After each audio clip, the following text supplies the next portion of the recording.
For those who haven't joined us previously, essentially London Tech Leaders is a growing platform for heads of transformation leaders, CXO kind of level, board level discussions. And it's an opportunity to discuss the latest industry trends in the market, challenge conventional thinking. But when we go back to kind of in-person events, it's a real opportunity to network with your peers, where you might not get to do so on a day-to-day basis. Data-driven decision-making. We hear a lot. It's a bit of a buzzword, yeah? Data-driven decision-making. Rolls off the tongue nicely. What does it mean to you? How important is it? Is it a blip? Is it something that's going to change our lives? And again, a bit like security, where are we in the maturity stakes as organisations with this? How far into it are we? Yeah, I mean, I think you can take that statement and apply it to pretty much every industry, every role, and I think everybody's in the same place of you want to make more data-driven decisions because you feel like you're making a better decision. The fact is that's only really based on the quality of the data that you're using. So you know, I've sort of got a simple approach to this, which is that you know, if you look at it, really when you look at data, you're concerned about completeness, quality, and it's only when you've got those two things you can make insights.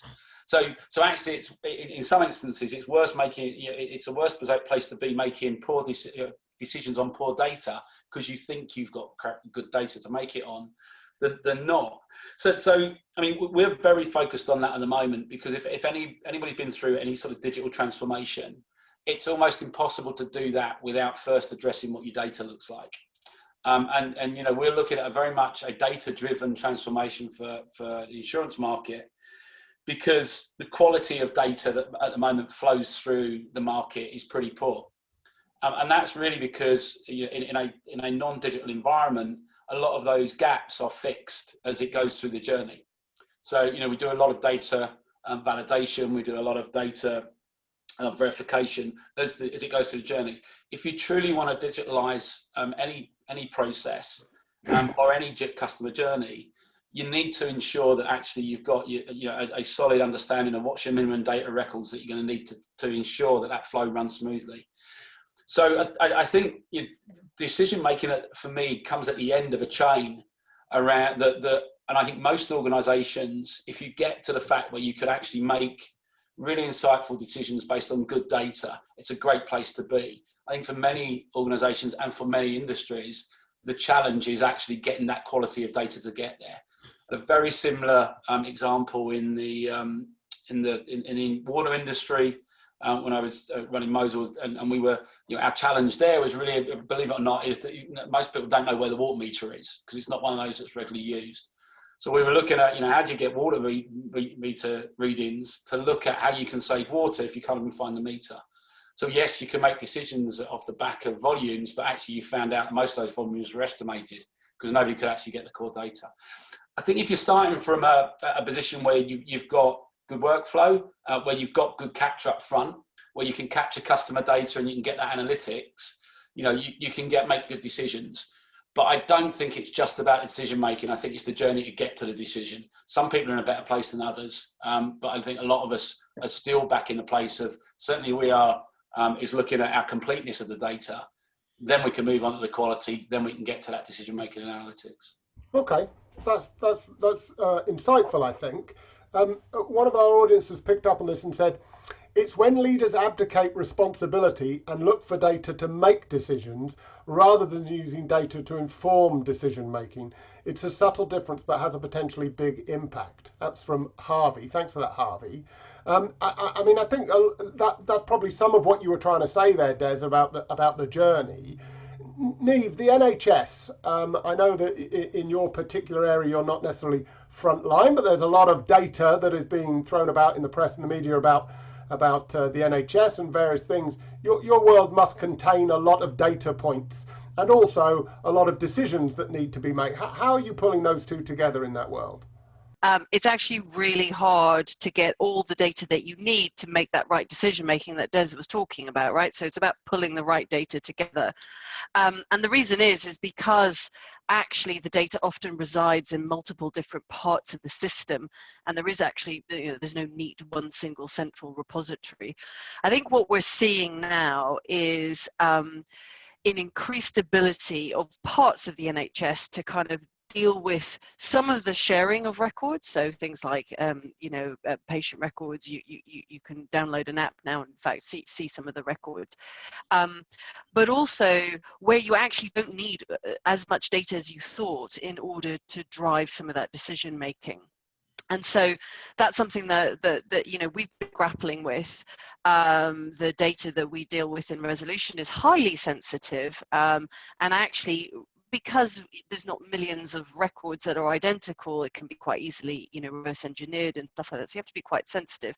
So to what extent can we do some analysis, help drive out some of those learnings, and then just kind of push the outcome out to trusts and help them learn without actually having to give them all the data, which goes contrary to some of the thinking in this data decision driven making, where you try and push the data out and let people kind of use it to drive their own decisions. But actually, I think it's back to that balance about where you need to kind of hold that data securely.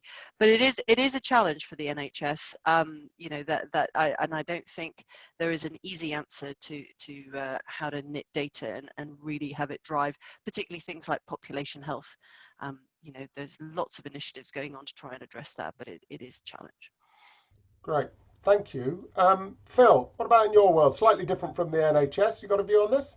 Yeah, I mean, it kind of overlays with the first question around information security, because having all of this data and getting closer to consumer insight, it's all very well, but you can't then give it to everybody. You've got to think about how you secure it or obfuscate it or democratize it.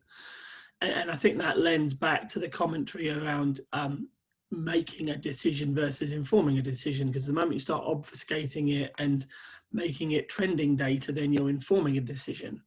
And you've got to get that to the right people in the organization at the right time with the right veracity and the right volume. And it's you've got to think about how you construct that for your organization, because if you can't do that and you can't trust it, then I think the chain that Des was talking about, the moment you break that chain from master data through the CRUD matrix to the inform and insight decision maker, you're starting to waste your money, because you lose the trust in the data. Then you stop making the decisions you were trying to inform in the first place. And I guess you get a bit of data overload at that point as well, and everybody's trying to make decisions based on different levels of trust in the data, and you don't know where you are, right? And the complexity of that data is going up and up and up with every new digital channel that's being opened, with whether that's patient records, whether that's e-commerce orders, whether that's mobile payments. With every new channel, that complexity and those routes get more complicated. And I'm certainly seeing that in organisations I've worked with in my current organisation. We're sort of having the second go at data as it comes around. We got the message, grab all the data, capture everything you can. Now we're trying to work out how best to make sure it's reliable at the right point for the right decision at the right time. So, Jacob, what's your experience there?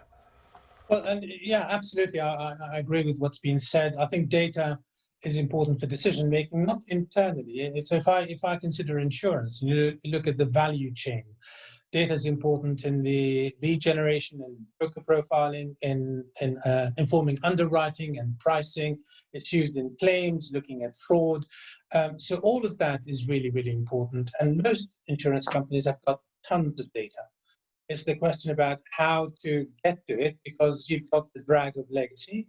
The data sits in multiple systems, and not necessarily in one format, and without necessarily having the golden record, if you like, where you can rely on the data, as Des said, the quality, the completeness, and have you got the appropriate governance processes in place?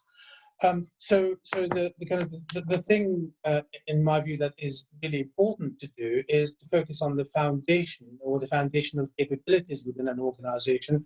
Make sure you've got all the data management processes and capabilities in place, so that then you can start building the appropriate data quality, data governance processes around that, and then to have the data that you can rely on for making decisions or informing your external processes. But another angle on the use of data is also to do with the improving the customer journeys. So an example of that, when you apply for insurance, and this is getting better all the time, by the way, but you don't have to fill in a multitude of forms just to provide that data. Now what you've got is the ability to enrich that data from open data sources, so that you can make the journey much more smoother, if you like, for the customers. And as a result of that, you get the data that you need from open sources that are reliable, and then shortcut that process. So you're doing validation as you're actually entering the data in a quoted by kind of process. And I think there is an element around, so from what I've seen, a lot of organizations, to get that right, they are thinking about data strategies, and they're thinking about a modern architecture, if you like, that will enable them to get rid of the legacy and be able then to maximize the exploitation of that data. A lot of them are moving to the cloud, and that's a common theme that I have seen, where you're looking at data warehouses which can be used equally for analytics as well as BI and MI reporting for the organization. And it enables the data scientists as well as the people looking at turning the handle in terms of producing reliable performance reporting for the company to be able to externalize that data. I mean, one of the things there that clearly comes across, you articulated it well, I thought, Jacob, but it is a very complicated world, and there are high expectations around people going, well, we're a data-driven company, and it's very easy to say, and you said it, Jacob, you've got business intelligence in there, you've got data science, you've got data engineering, and you need to bring all of that together. And then, as Des was saying, you need to take it through the right process, the right flows. I really like Phil's point about the trust of the data. At which point does its credence dip off? So I think that's really important. I think probably a lot of our audience are probably going through similar experiences and learning how to get the best of their data. So hopefully some of that was really useful for them. We haven't got any specific questions about that, so I'm going to move on if that's okay.